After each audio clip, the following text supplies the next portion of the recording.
I just turned 43 yesterday. I call my birthdays my victory lap because statistically I should not be here. I have scleroderma, and my symptoms first started when I was 22. And I have a little chart that shows like the mortality chart of scleroderma, and about 40% are like the people that have had scleroderma as long as I do are still alive. So, and then, add the other fun things that scleroderma has brought. Like statistically, I'm winning. Scleroderma it's a beast, and it touches every area of my life. If Carmen hadn't been able to come with me, like I wouldn't be able to be here because I can't dress myself. Someone has to help me go to the bathroom. I went from being a college athlete, I was the National Player of the Year, won a national championship, and now I walk into the college gym that I used to spend hours in as a player and a coach, and I can't even sit down on the bleachers by myself or get up by myself. So to say that my life looks completely different than I thought it would, or than yours does, is an understatement. So Stephanie, you were 23 years old when you first learned that you had scleroderma. How did you discover that you had scleroderma? Okay, so the average person who has an autoimmune disease, it usually takes them on average 4 years and 6 doctors to get correctly diagnosed. Because there's so much overlap and just some are obscure, it took me, I don't know how many doctors, and 11 years to get correctly diagnosed. So I was 22. Again, I played 40 minutes in the national championship game in March of my senior year, graduated, and worked at Dillard's because I didn't know what I wanted to do. So I was working and I started feeling numbness and tingling in my hands and shooting up my arms. And they did like all these tests and they couldn't figure out what's wrong with me. So the next year I am coaching college basketball, and I get this sore on this finger right here, and we can't figure out why. So they send me to all these doctors, finally end up at a rheumatologist, and the rheumatologist says, it's a sore from Raynaud's, and you have lupus. So I think I have lupus for the next 11 years, and then I start getting other symptoms. I finally go to a rheumatologist at Vanderbilt, and I'm thinking he's just gonna give me some new medicine, and I went by myself. No big deal, just another rheumatologist appointment because I've been going to him since I was 23. And he sits there and he listens to me and looks at me and asks me some questions. He actually asked to look at a picture of me from 5 years ago. And he says, okay, you don't have lupus. And I'm kind of, I don't know what this guy knows he's talking about. But I'm listening and he's like, you have scleroderma.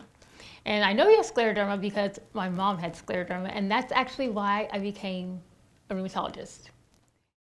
Now, I had never heard of scleroderma. One of the things that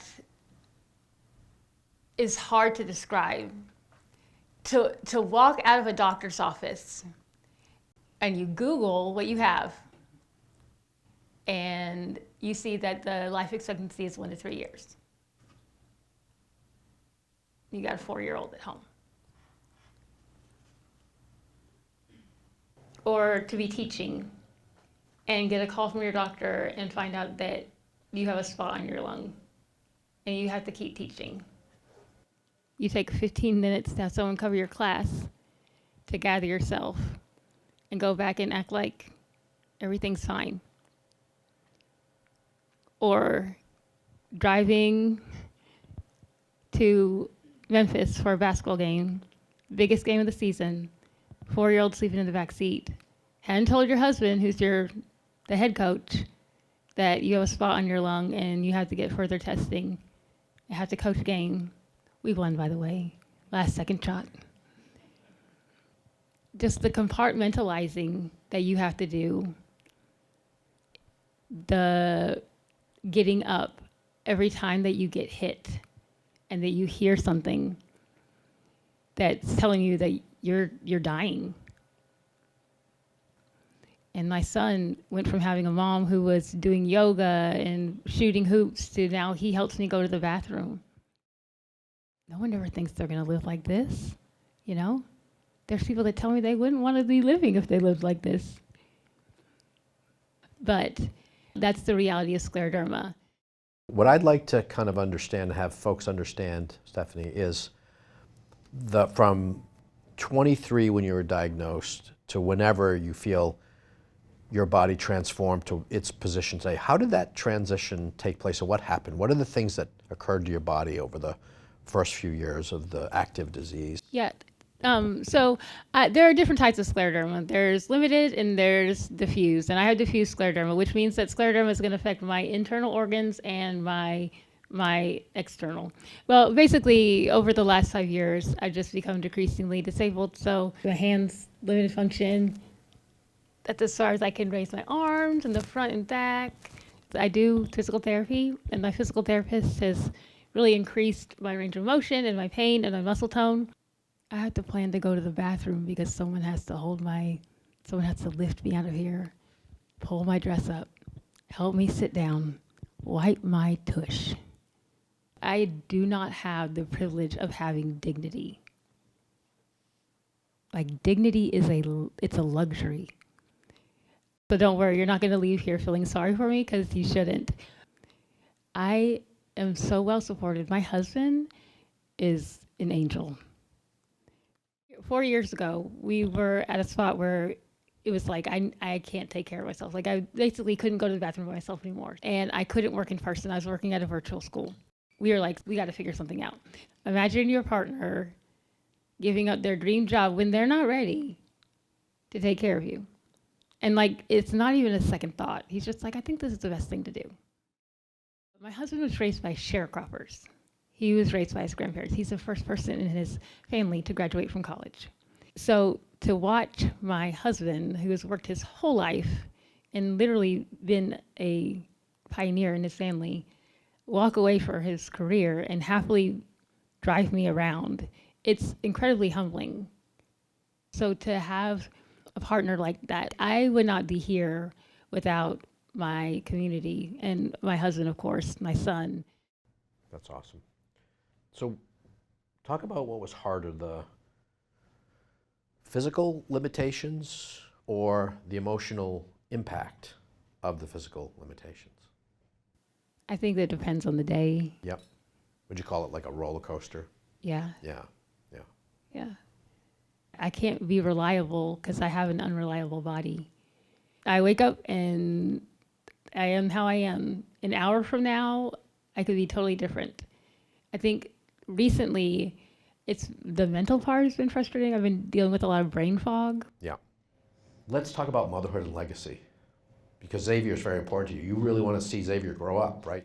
I mean, he's the reason that I'm here. Yeah. You know, he's scared that he's going to have scleroderma. Yeah.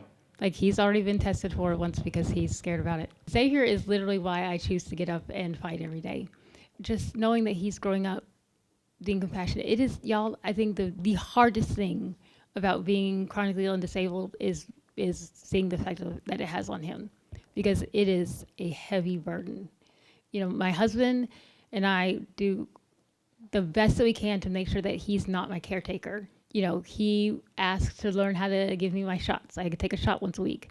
But he can say no, unless we're at home all by ourselves and I have to go to the bathroom. But everything else, he can say no. And I think when you talked about legacy, like, I want to leave it better than I found it. I want healthcare to be accessible. I want there to be no more scleroderma. And I want my kid to be taken care of. I want to see him graduate from high school. So you get the last word. What do you want to tell these guys? I want you to know that there's hope. Scleroderma is tough. It gives and takes away. It's the greatest thief. It's the greatest teacher. Thank you. Thank you for coming to work every day. Thank you for choosing to be here. Thank you for using just your gifts and your time and your skill to make a difference. I think that sometimes it's hard when you're working in an office building to think that what you're doing is changing lives, but you are.